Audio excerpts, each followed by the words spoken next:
Hello, it's JP here, and I'll quickly walk you through how to add your survey into your website.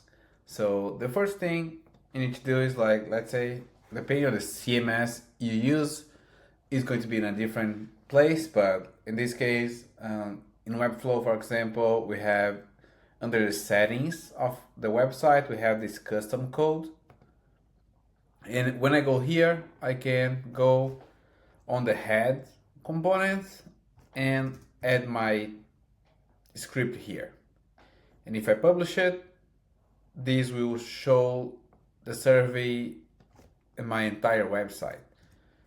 In our case here, the other way to do it would be to do it on a page specifically. So let's say I want to apply to the pricing page. So you can go here, click on settings for that specific page, and then I'll paste the script here, right?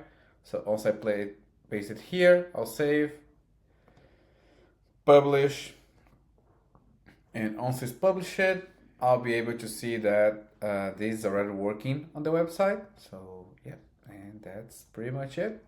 Thank you.